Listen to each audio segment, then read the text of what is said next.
Hello, hello.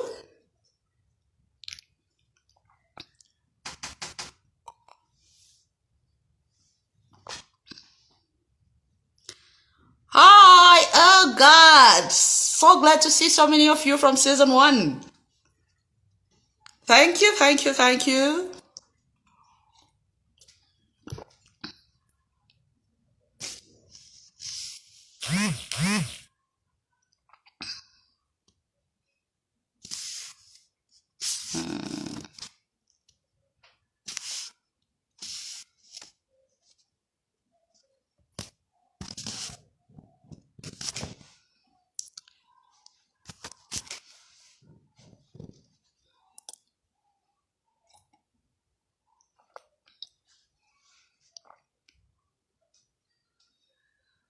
Hello, everyone.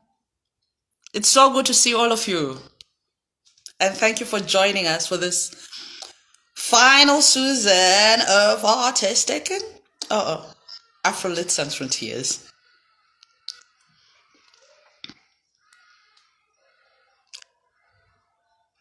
Well, you're very old seasoned, Mkoma. Thank you.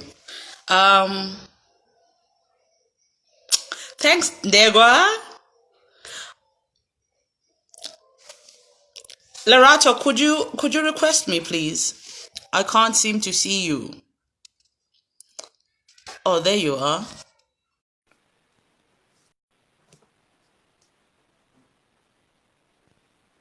Ah, there we are. Hello! Hey, Zooks, I dressed up. It's so good to see you. Good to see you too. And thank you for agreeing to open up for this final festival.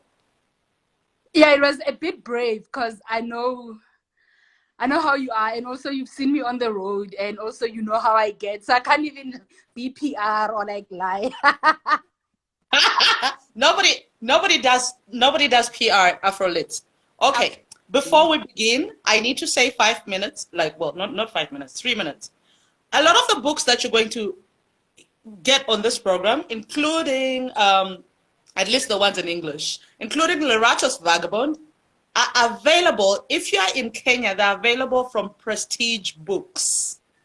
And you know what? During this coronavirus times, some of you are not staying at home, but those of you who are staying at home and behaving, they deliver anywhere in the country. So go to Prestige Books and get your books. They have Vagabond available. Now, I need you to kick us off by reading a little something. Okay. Hang on. What am I going to read? Must I read the beginning? Yeah, it's my favorite part of the book to read. That's as good as any. Yeah. I really like it because you immediately know that I'm just a disaster. So this is taken from You Are Home. It unfolds on the 24th of June 2008. There are ways of arriving in a new country. You should know where you're going, have your first few nights accommodation booked, be able to converse in the lingua franca, and have a bottomless bank account or enough savings to make cash the least of your problems. This is the way of the well-organized and the cash-savvy. I'm not this person. I arrive in Dakar at 3:30 a.m. on a dental floss budget. I don't know anyone, and my 7-word French vocabulary doesn't include please help me. Go ahead and tell me I'm an idiot. I aim stronger words at myself as I leave the plane. I fill my customs forms as if my hands have never held a pen. An official comes over to help me with the daunting task of tackling page 2, where I need to answer the horrific question of where in Dakar I will be staying. The first plan I come up with is to head to a nightclub. But then I realize I'm here to see a nightclub taking in regulars with backpacks the size of Mount Kilimanjaro. I anxiously watch it going around the conveyor belt until a guard comes over to ask if I have lost my bag. I put the backpack on the trolley and push as if I have never walked before, panicking with every step taking me closer to the exit, fending off touts and cab drivers. The car comes with 2 warnings. It's infamously expensive and brimming with con men. Getting into a taxi to nowhere is not an option. The only thing I know about Dakar is that it's the capital city of Senegal. The country is home to Youssou N'Dour, Baba Mal, Ismail Lo, and one of my favorite writers, Sam Ben Osman. I also know about President Senghor's concept of negritude and that Gerard Sokoto spent some time in Dakar and Casamance. I have no idea what I'm doing, only that I refuse to accept the image of Africa as the home of doom and gloom. Is that enough? Thank you very much. I need a favor from you. Yes. I need you to be a bit distant from the camera. Yeah, too All close. right. Am I? Yeah. Okay. Hang on. There we go. It's because I was reading. This is perfect. No, but now you're upside down, Kaloka. Am I? Yeah, sideways. That's better. Okay, fantastic. All right, thank you. Okay. First question, we're gonna go, I was gonna start with a really crazy question about your trips, but I think we need to get this out of the way. Okay. Right. The Man Booker winning writer, Bernardine Evaristo, say that she has sex 8 times a day when she's not feeling horny. How many times a day did you have to have sex while you were writing that book? My sex life died when I was writing the book, because my partner was also working on her MBA and we were perpetually exhausted. So all we would do is look at each other, be like, in my heart, we are getting it on so much, right? Our solar meeting. But in all honesty, let's just pass out. And that's pretty much what happened. Actually, we needed to schedule sex and we needed to consciously go away for a weekend and leave laptops at home so we could share. When I write, my writing process is very intense, Zooks. I quit everything. I get in a hole, I get in a zone, and I don't come out until I'm done, because I realize that I struggle with concentration and sitting still. And if I do not obsessively hang on to whatever that I'm doing, I'm never going to finish it. Okay. Leah, who obviously doesn't have much physical sex, says sex happens in the mind as well. And yeah, and in their heart and whatever. But then can we then just say that you had more sex while writing about the Ghanaian trip, having sex in Ghana, than you actually had? Because you had a lot of sex in Ghana. A lot. When I was writing about Ghana, I thought to myself, well, at least I'm getting shagged in my past lives. So nothing else. But I think, it was so weird with Ghana. The first time I went to Ghana in 2006, in my mind, I set up everything. It happened at a time when I was killing the girl who was socialized Christian in me, and that definitely for me included my whole Islam phase. And the first time we went to Ghana, I remember I knew the boys were hot. I packed some condoms, but I ended up not using them, My game was them. So I remember going back almost 2 years later, thinking to myself, that guy who worked at that, was staying at the Golden Tulip and he was swimming at 3 a.m. My God, I thought to myself, this time around, it's definitely going to get on. And I got to Ghana and it was just like about how much sex can I have? How much drugs could I do? How much? It was fabulous. Honestly, for my mid-20s, that's what I needed. I needed to just go somewhere, find one place where I sit and I have the time of my life. And if that included as much sex as I could possibly take in a day, then fabulous. And then you had like this Nigerian guy who wanted you to stay in the hotel and be his side, while all you wanted to do was be shagging as many people as possible. Exactly. So it's important to know that I'm bisexual. And I think men must, for me personally, men are like entertainment, something way, but I've never been with a man and thought to myself, this is it, or you are the future. Even the guys that I were with for a few months, we all knew that if ever things got very emotional, it was just to sweeten the sex. It wasn't as if life was changing. So Shola was great, but he made the mistake of not believing me. I think it's very important to believe people when they tell you who they are. But with me in particular, it's very important to believe me because I never stray from my word and I never stray from who I am. So if I tell you, listen, I'm here for a good time and I'm not falling in love. If you fall in love, you are definitely on your own. And Also, Shola was crazy, Imagine leaving South Africa, saying I'm going on this great big adventure around the continent. A mere 3 months in, I've fallen in love because I'm shaking. No, I don't get I'm 20, All right.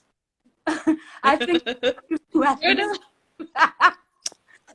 frankly, I don't think he believed that he would sex her into being straight. I think he actually also believed that he would sex her into wanting to marry him. You know what was very strange? Because he was serious. He was serious. Pretty serious. He was on some tip where he was, oh, I'm leaving and then my driver will come and pick you up, stay in the hotel. He wanted to give me money. And I met some of my friends in West Africa were saying, you're crazy, you must take his money. And I said, but that defies the point. The point is for me to travel and leave it all to chance and for me to go with the flow. And it turned out, unfortunately, because I was a freelance journalist there, and that going with the flow means constantly running out of money and going, where the fuck is my paycheck? Oh, girl, I know. I was so broke. And I said to Shola, I'm going to ask you to do me just a few favors as my lover, right? I don't want you to look after me, but I do miss my Moe Eshandon. I do miss my lifestyle. I do miss the cafe lifestyle, and I do miss the nice things in life. If we never ever have to discuss it, taking care of that, and you understand that they happen in isolation, they're not a call to action that you as my man, you must now rally around me and my finances and do what you thinking is upgrading me and loving me. In the end, you are taking away from the taste of my story, from the sweetness, from the spice of my travels. But in all this, you also had like a really scary situation with a Kevin. Yeah. That scared me when I was reading it. You guys. Okay, you had two scary situations actually. There was the Kevin condom slip, where he slipped off the condom, guys. This guy just and then there was that other one. There was that other one who you bit in Ethiopia, who you pretended you were gonna make out with. Yeah. Please, can you tell these guys more about this, because they all need to buy your book when we're done with this. I'll start with Ethiopia. In Ethiopia, I went to a place called Hara, and I met a guy called Addis. And in the Horn of Africa, there's a drug called kat mira. It's a bitter that you chew, and it takes forever for you to feel that you've been getting high. You have to chew a field of cut, right? So that means basically you spend hours getting to know someone. It's a very social experience. You spend time talking to someone. You're busy having your nice beer. You're busy having your cut. You're smoking. And it's very social. I find that generally speaking, getting drunk or getting high together is a very social experience, and you get to know each other. So I understand why, generally, I understand why someone might take you being in an intense conversation with them as being interested, because I lived on the road for 5 years and I observed that happened a lot, right? So I didn't mind having to correct a person who thought my being friendly means I'm saying come on. But what he didn't believe me when I said no, and he pressed me against the wall and he started kissing me. Now, guys, you must know something about me. I'm a chick from Pretoria. And I own this, absolutely. I will fuck you up before you fuck me up. I will fuck you up so good.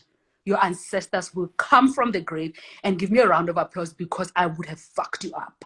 So I say to Addis, I'm going to please stop. Addis, stop kissing me. Then I press my lips. Addis, I try to push him. Please stop. He doesn't. Then the Pretorian in me goes, you know what? Actually, this conversation is a non-starter. Then I pulled him close to me. I put him on my bed, and I started kissing him. I was just moving my lips along strategic places in his body. And then I got to his chest. I unbuttoned his shirt. I started circling my lips around his nipple. And also because I'm quite a sadist, I said to him, oh, Addis ulonyela. And then he was getting a hard on, and I was giving him what was going to happen blow by blow in Setswana, my home language. I was like, Addis, you're in so much trouble, but you silly, you're getting a hard on over it instead of running for your life. Then I bit him, and he tried to push me, and I wouldn't let go. I only let go when my jaw became tired. And he was so scared of me. The next day when I went to, he had an office, and it was next to a restaurant where they made a really good macchiato. I went there. When he saw me, he ran away. And I said to him that I'm not finished. Come here.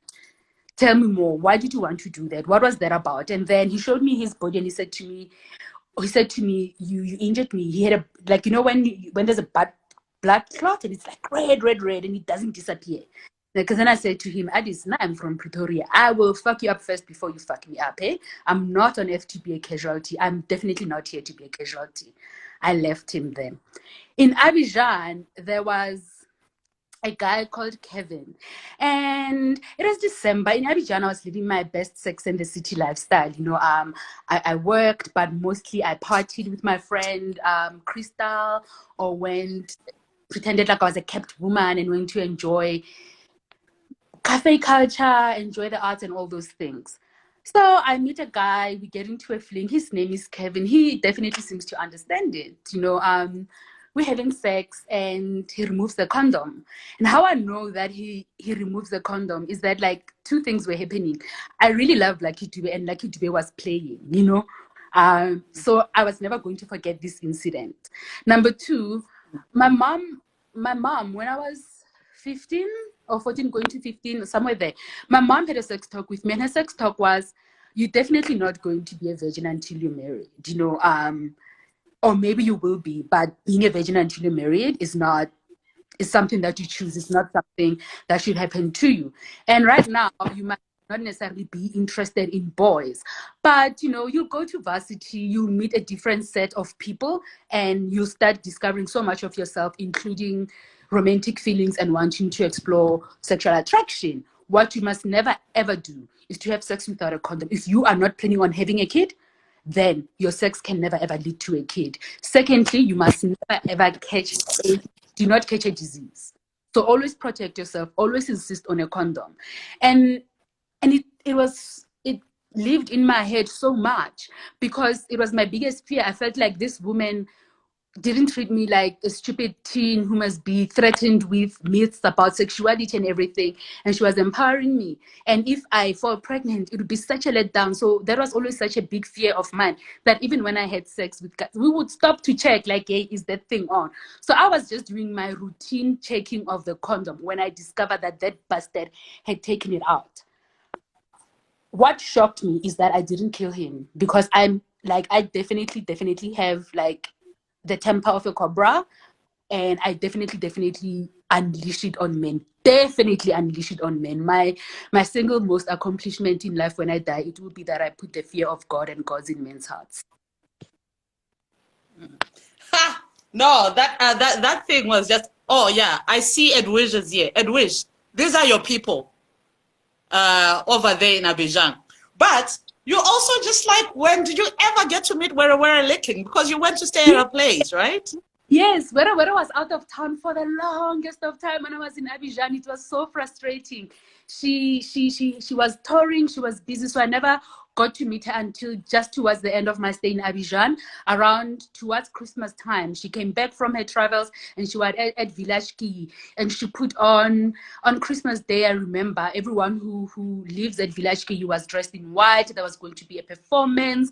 There was you know, a platter of fresh fruit and food and just music, and my French was really, really bad. So most of it, I felt a lot like an observer because I couldn't really pick the conversation fully. But I do remember the feeling always. The feeling is one of power. You know, when you know yourself and you do something, not because you've seen someone do it, but you're doing it because you have seen it in your dream, you've seen it in your head, and therefore you are going to do it at all costs. When that happens, and it's a woman, it's a Black woman, it's an African woman, and they're centering Pan-Africanism in their arts, in their identity, in everything they read, they eat, they consume, they think, they speak.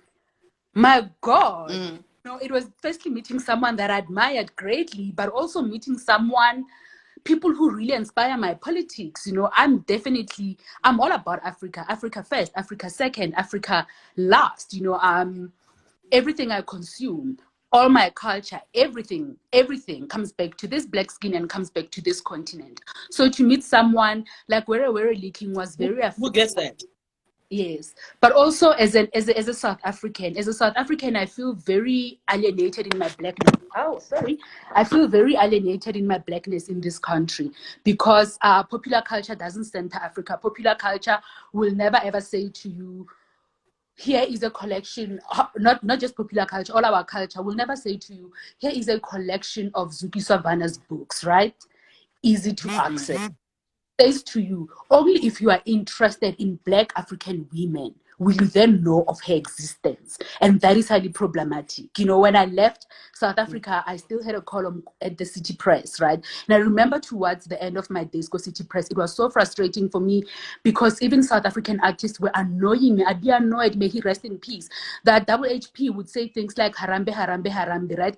But he would go sample music and lights or whatever else. And again, really, really rest in peace, but I'm speaking from my past life. He would go and sample music and lights, and I think to myself, maybe you could use the tam-tam, you know, maybe you could go instead of catching a whiff of a Swahilian phrase. You've done that and that's great, but you could go deeper. You could now go to Kenya. You could just do something that says, I'm Black, I'm African, I am proud. And when I left to go to West Africa, I had never lived outside of this country. To go there and be in this region that is so bold, that is so proud, so powerful, but then to meet a woman who perfectly embodied that and so much more was affirming. What I loved about Vagabond, which you do very differently from so-called traditional travel writing, is how you actually went and you imbibed the culture of a place and you stayed and you lived it for longer than just like going for like 2 days and doing a stop and then saying, oh, by the way, I'm now an expert on this place. You actually like stayed with the people, you had like some drama with the people, you had like some lovely things, you had what you call it. There's a guy that you were like a big fan of when you started the journey. And then you went to Mali. And you became friends with this guy. Right? Habib. Can we have a conversation about you and Habib? Yes. So Habib, Professor Habib Kwate, he's a musician, a great musician. He's a griot.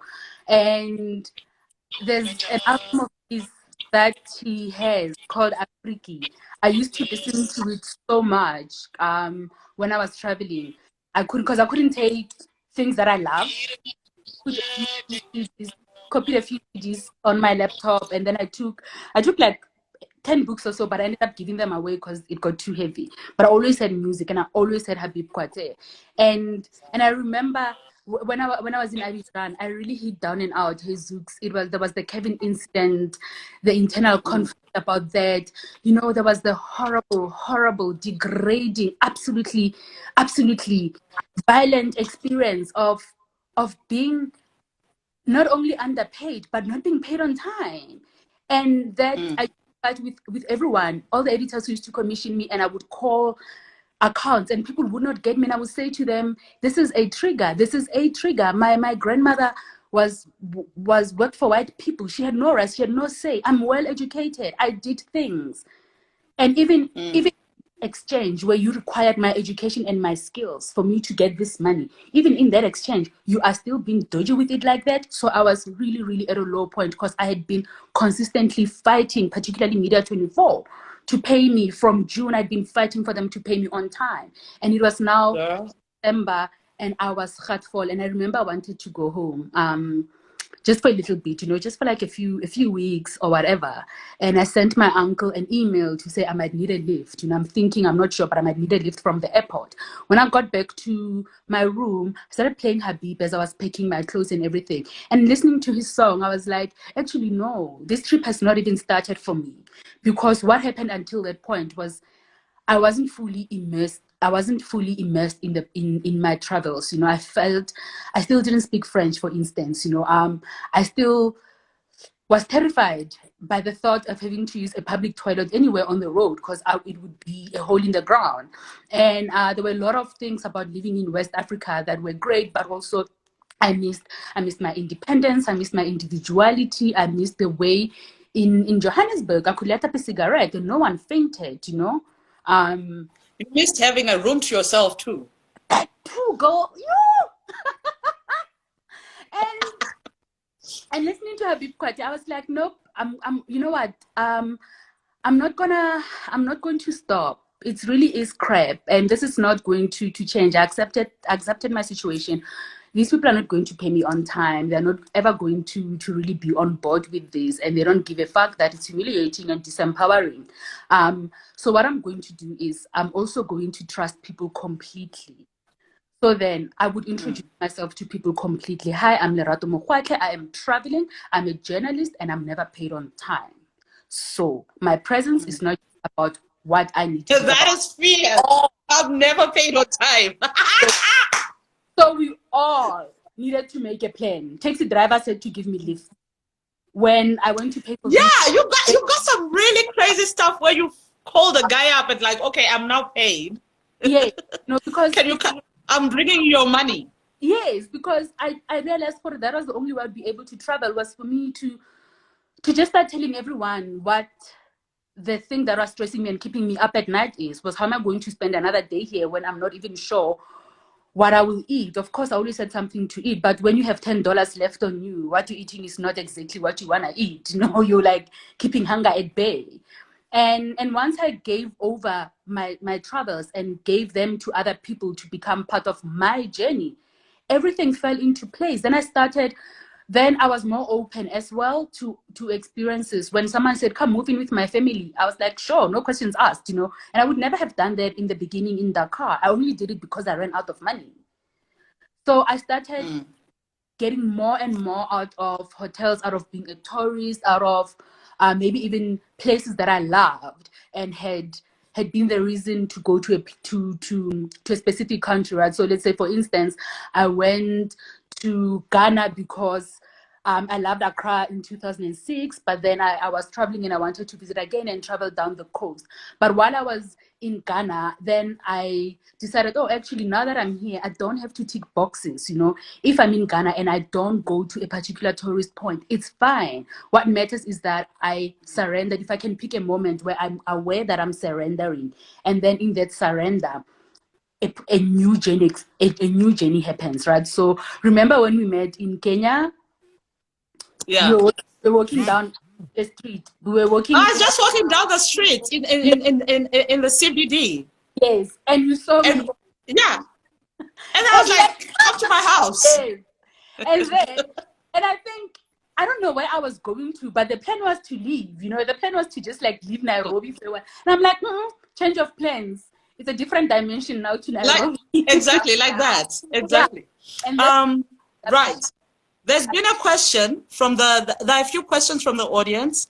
One, the book, guys, is called Vagabond. If you are in Kenya, you can get it from Prestige Books. You can order online. They deliver. Wherever you are in Kenya, all over the country, they deliver. In South Africa, I think it's available too. I don't know why it's not yet in West Africa. Is it in West Africa? You can get it, go with that books. Oh, Wida Books, actually, in Ghana, in Nigeria, you can get it from Wida Books. So there you go, guys. In Nigeria, you can get it. And 1949 Books is here, and hopefully they'll be able to get it into Cote d'Ivoire, which makes quite an important part of your journey. All right. So, and there is from 1949 Books. Here's a question from Edwige. Did Wera make you her famous cocktails? Oh, really? No. She didn't make me. Oh, she didn't like you, girl. No, she didn't make me her famous cocktails. She didn't make me her famous cocktails. But her really beautiful ceremony. Well, you know what I love about Wera is that her life is also like a fantasy of the creation and the imagination, you know? So when you live in that space, there's just so much a culture, of a self-created culture, you know, go village key, where you sort of become part of that wave. You know, they would have performances coming on, was it performances on Fridays? And they would Yeah. put on a show and you'd be open to everyone. And of course, I couldn't dance or anything musical like that, but I would be part of that process of helping to prepare and being involved. And what I actually liked was that in not meeting Were until literally just before I left, even though I was living at Village Key, I was able to experience everyone else and life in Village Key without being starstruck, because my singular plan with going to Abidjan and Village Key was to go to Were and cling on to her like no one has ever clung on to anything. Okay. Well, Pauline wants to know whether you can come to our house for tea next time you're in Kenya. Absolutely. In Nairobi. Absolutely. I drink at Depa, please. Okay. Remy would like to know, this is a troll question, why did Pan-Africanism go to South Africa to die? It didn't go there to die. It wanted to really, really, really have a one-on-one meeting with Mandela, but it didn't have enough money to buy access, so it gave up. Tata Mandela. I'm trolling. I know you're trolling back. Okay. Another question here. What does it feel like? What Black women travel writers would you recommend? Or what Black women writers would you recommend, Jay? Ah, look at you. Branding. Listen, we are gonna be real here, right? I think don't look for Black female travel writers. Rather look for people who are traveling and writing in a manner that resonates to you. Firstly, Remy, because there aren't a lot of Black female travel writers. You know, secondly, I think there's a lot of travel content, but that travel content also lacks a little something. It lacks a little, it's too gross, it's too shiny. So it lacks a bit of real experience than lived experiences. So rather read, just think, who am I going to read? I'd say read me, read Zukiswa, read Nick, read, who's that lady who wrote Cape to Cairo? She's Ethiopian living in Canada. So Hi, Mascom. I'm actually just getting the book just now. I'm trying to get the book. But yeah, she did, she traveled the way you did, because she traveled solo as a woman and she did Cape to Cairo, but she didn't do, her stops were not as lengthy as yours. Yours were definitely like really imbibing the culture. The thing with me was that I didn't have a job to necessarily go back to, and I didn't have a life to go back to. So if for instance, my plan initially when I went back to Mali was to just go there for 2 months. And the lady who worked at the embassy said to me, yeah, that's the one. The lady who worked at the embassy said to me, rather stay in Mali for 6 months, you know. And I stayed because I wasn't in any particular hurry to go anywhere. So I could really go with the flow and just stay as long as I felt like it, as long as I wanted to, or keep it moving. Ouagadougou, for instance, I absolutely do not like Burkina Faso. So in Ouagadougou, I was just there. I was supposed to be there for a week. I got there, and after 24 hours, I was like, that's it, peace, I'm out. Okay. So what you and Mascom have in common is you are these women who traveled alone and just let go and just believed in this continent. And you really just went out on faith in a lot of ways. And, you know, and you show it. And of course you do, like, you did the drama that I did in Tanzania, at the Tanzanian border, where you just like, at some point in time, you just go to the police and you just start crying. You think about all the whatever, because this is the way you're going to get things done. You're just like, okay, let me do this. What do you want me to do now? You know? So tell us about that. Traveling as an African woman on this continent, the delights, the drama, the sometimes even having to play down your feminism because you know this is what these people expect. Let's talk about that. At first, I mean, like, straight up facts, right? If you're a woman traveling alone, guys are so dodgy. They just think, yay, new ass, you know, and they think they really, really are setting you up for a shag, right? And I keep experiencing this so much. I experience it everywhere I go. In Africa, outside of Africa, whenever I'm traveling alone, I'm a woman alone, I'm gonna meet a guy who's going to think, here is a shag, you know. And at first, it's still annoying, but at first it used to infuriate me. And then maybe like a few months in, I thought to myself, well, if these people think I'm a shag, I know that I'm not a shag. I'm gonna use them. So then I started doing that. Look at you, John. Did you just say hello and try to like do this? Oh, I guess you're buying me lunch for the whole week because you're going to be going on dates for the whole week. If I wanted, especially if I wanted something from official dom, if I want something from people who are in a position where we can't negotiate just easily as people and be like, hey, here's a little $30, pretend you didn't see this, or give me a discount. If they wouldn't move, if they were not moved by kindness, I would definitely cry, because I also think a lot of people don't know what to do with tears. It intimidates them and they want to whereas I'm a crier. If I'm happy, I cry. If I'm sad, I cry. The sun is out, I cry, you know. So I started crying, and I would cry, and I wouldn't stop until things go my way.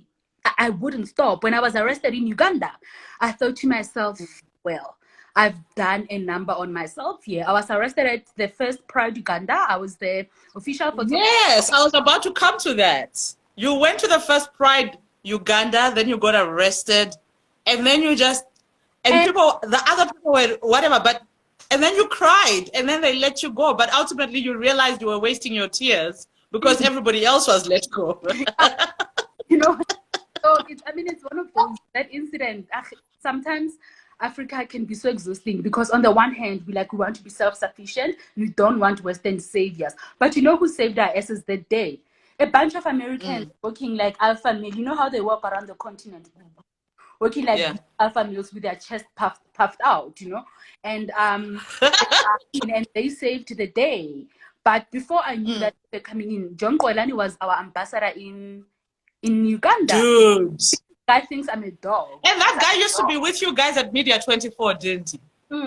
So he thinks I'm a dog. He's going to save me out of this.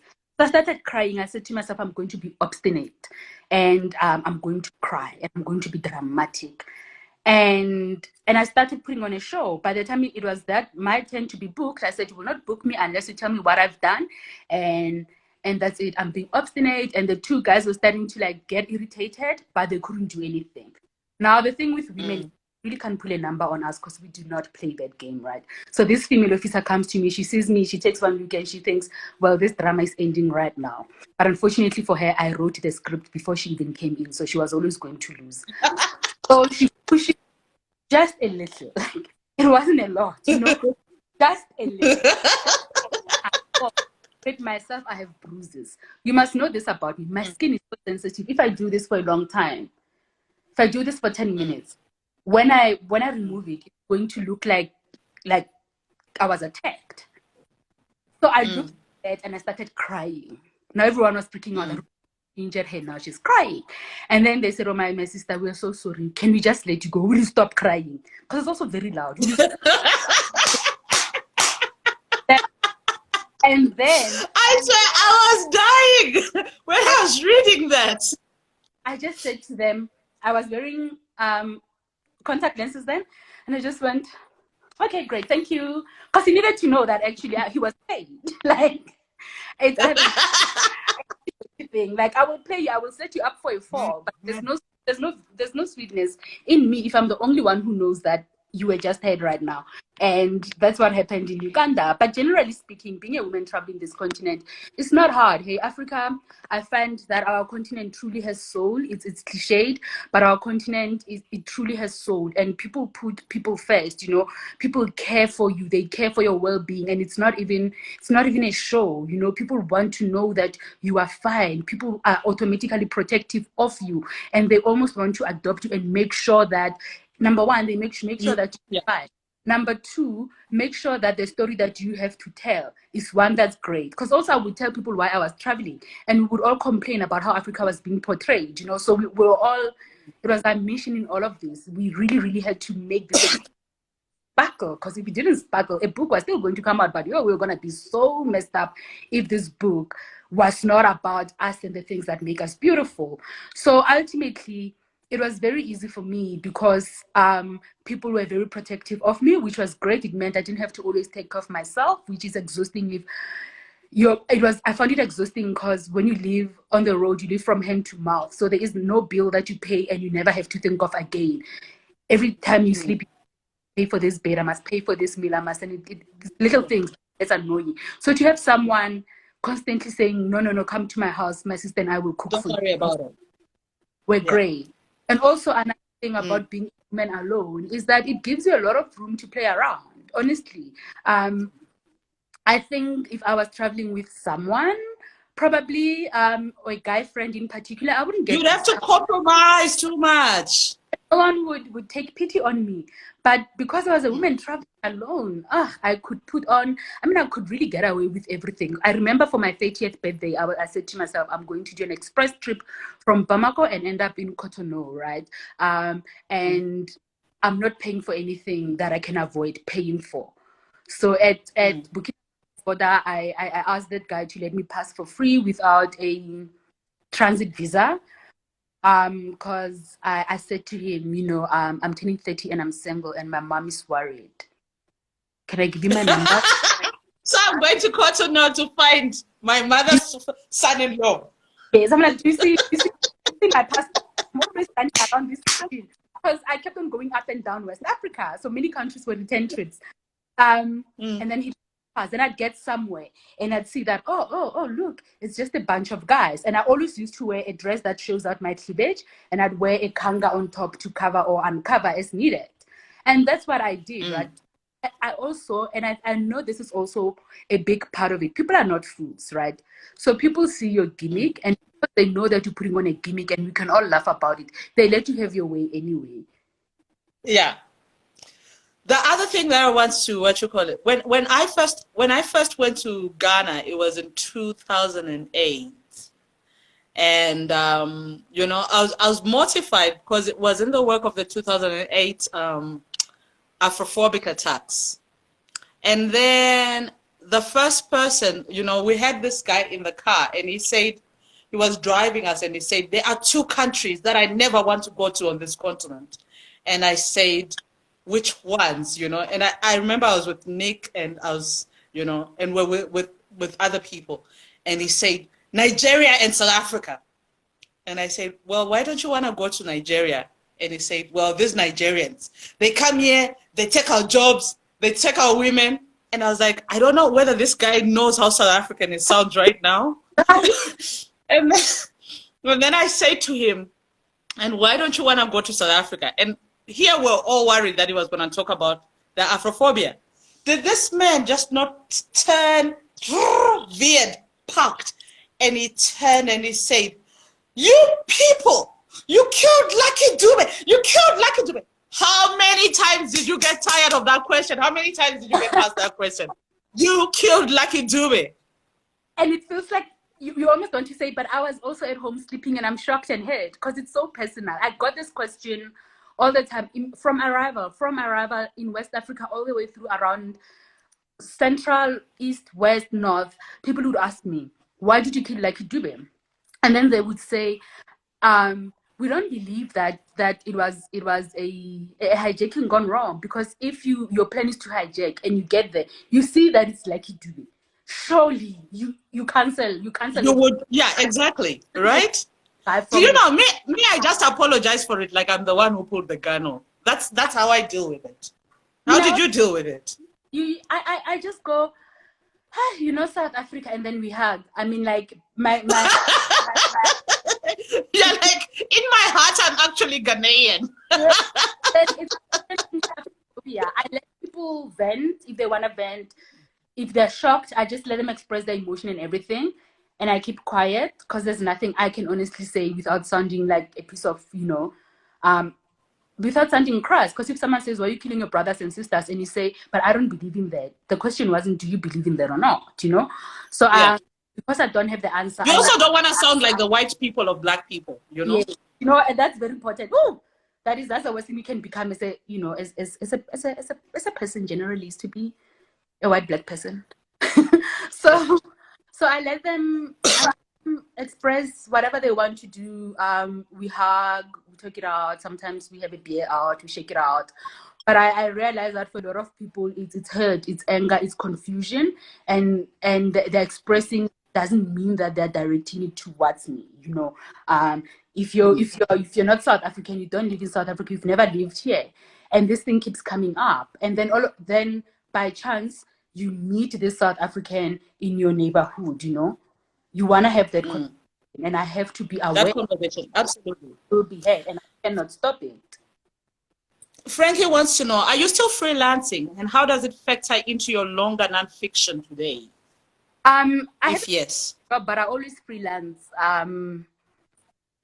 whenever I can. So if there's a piece that I love, I'll definitely freelance, but I'm not freelancing full-time anymore because things were going bad. I mean, guys, it reached the stage where my mom had to pay my bills because I would look at all the invoices and all the money that's in my name, but not necessarily in my bank account and within access, you know. How do you overcome that first initial fear of traveling while being a black woman? I never had a fear, Remy. I never had a fear. We had that. You answered. We've got others, yeah. How long were you in Kenya, and what's something distinct you picked up about the 254? Okay, I was in Kenya for like, I think 3 months first. Then I came for like on and off again through several times. And what I always pick up about Kenya is the easiness of my presence there. When I'm in Kenya, I feel like, give or take, the really psychosis-inducing traffic, I feel that I could live there, that I could be home, because I find that people are so warm. People are very, I don't have words for it, right? But like, for instance, Kenya is the only place where I check into like a 5-star hotel, and it feels as if I visited someone's grandmother, because the receptionist and the guards and everyone else around who works there is going to make sure that I'm taken care of. And how they make sure of that, they ask me what my plans are. Where do you want to go next? Do you know how to get there? Oh, you're going to Samburu. Here's a number. When you get there, call my sister. She'll invite you over for tea and host you, things like that. So that's what stands out for me about Kenya. The sense of hospitality is very, very is very touching, even where you wouldn't expect it. You know, you always find it. And also the tragedy of Kenya. Kenya reminds me so much of South Africa. The same issues with corruption. Hey, the same issues with presidents. We'd rather not have the same deputy presidents. Money stolen from youth development. Money stolen from health facilities that are falling apart. So Kenya, I get it, and I'm like, yeah, this is really, really home in ways that are good and in ways that are bad. But that's why I love it. BC wants to know, what did you not like about Ouagadougou? I think I'm an emotional person, right? So if I go to a place and I don't feel, I get bored. I want to get there, and something in me must be like, yes, this is the reason why I left my house, why I left my life and my job. Ouagadougou was so sedate. It was so tame.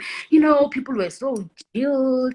It's like, what other I go to where people like that? It was like Rwanda, where I feel like there's just no spark in the air. There's no sense of magic around the corner. There's no sense of excitement. There's just nothing that just says, yo, this is beautiful. This is why I travel. This is why I live on the road. Waga didn't have that for me.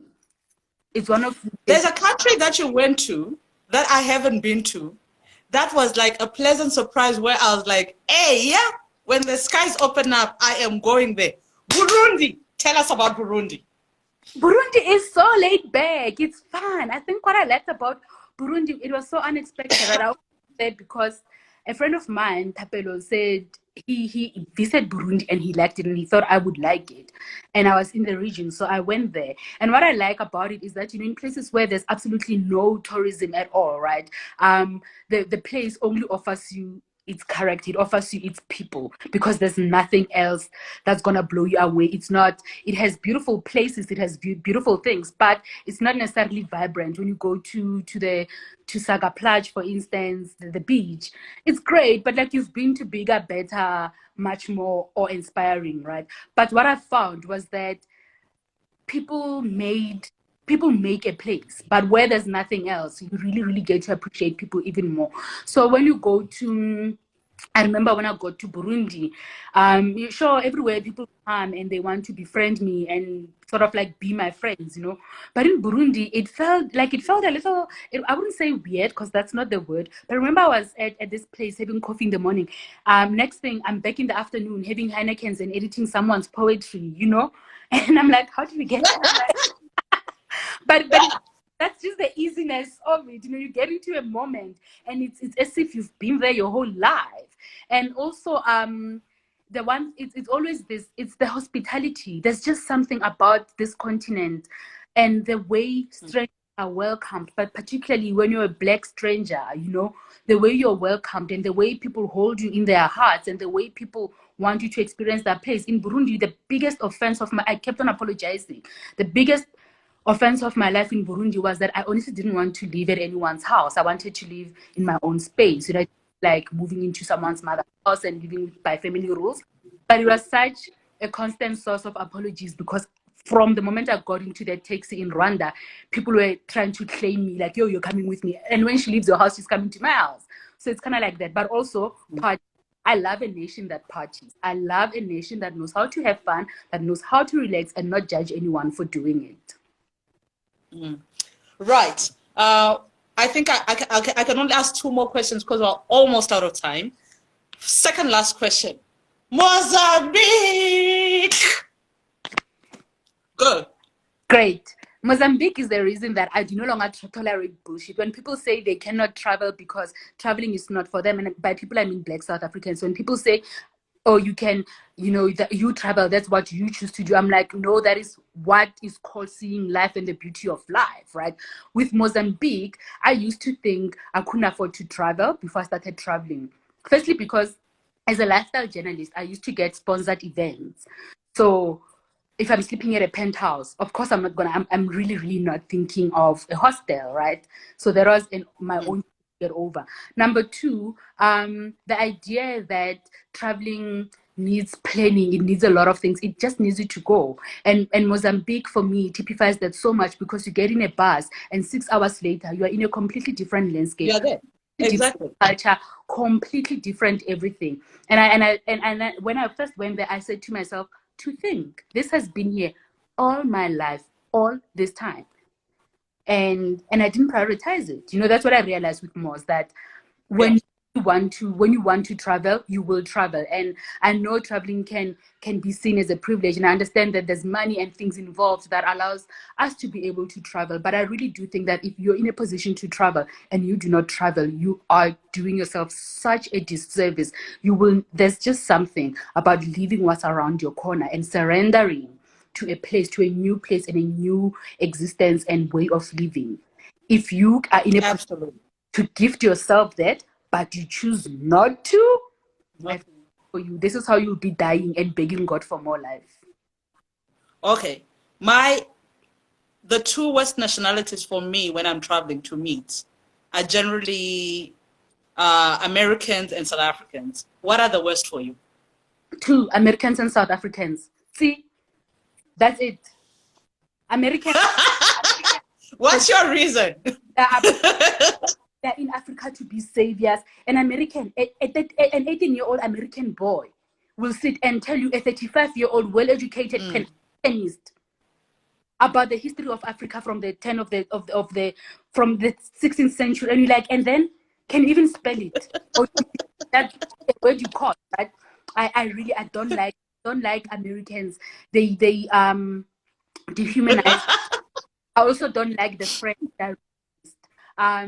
And then South Africans deserve a special mention. If I hear that there's a South African, I run the opposite direction.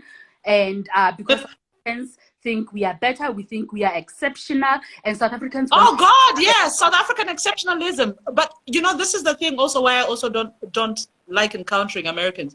Because I remember being in Mozambique on a holiday, and how we went on a cruise, and the two problematic nationalities were South Africans and Mozambicans, because they kept whining about how we haven't left on time. I'm like, you're on holiday. Why do you want to leave on time? Like whining about everything. You know? What I hate is that for me, that is the single greatest privilege of my life. I cannot think, if I were to just pick one blessing, it is the blessing that traveling has become my life, right? And I meet South Africans and someone says to me, yeah, but it's nice here in Burundi, but they don't have nice roads. No, South Africa doesn't have nice roads. Formerly white places have white roads, you know, for places that that black people now access by looting the national coffers have good roads. But South Africa doesn't have good roads. South Africa is not developed. South Africa, in fact, you know, now the Sustainable Development Goals report was released. The latest one was released in June, right? South Africa ranks 110. That's bad. It's only one. Some 19-foot position over there. Yeah, 110. And I know some people will faint, but Cape Verde is like 95 or something like that. And there's many more others before South Africa. But my point is, I meet black South Africans, and instead of appreciating the privilege of relating to your blackness as beautifully as you can outside of this country, where your blackness is reduced to the 24th of September, right? Instead of this privilege of traveling and being in these places where every single thing affirms who you are, it affirms your background, it affirms your ancestry, just affirms everything about you. You want to whine that there is a pothole, the same pothole that's in your neighborhood where you come from, in the village that you come from. But when now that you have crossed over to Sandton, God has been great. Suddenly South Africa is the best thing under the sun. Oh, I can't stand that shame. I cannot. I only meet South Africans through word of mouth, because I know you have vetted them, they've been vetted, therefore it's a friend of a friend, and a friend would not expose me to a mess. Yeah. Lerato, this has been absolutely amazing. This has been so much fun. Everybody, thank you so much for turning up for the first one. If you are in Kenya, as I mentioned before, you can get the books at Prestige Books. They will deliver wherever you are in Kenya. If you're in South Africa, of course, there are tons of bookshops that you can get. Vagabond by Lerato Mogoatlhe. And I hope to see you this evening at 18 Ghana mean time, 19 West African time, 2000 Central African time, and 2100 East African time. And there will be a discussion with Joel Kamisi on the wretched Africans, on slavery, East African slave trade, which is little talked about. Thank you, everyone, and see you later. Thank you so much. Cheers, Lerato. Thank you.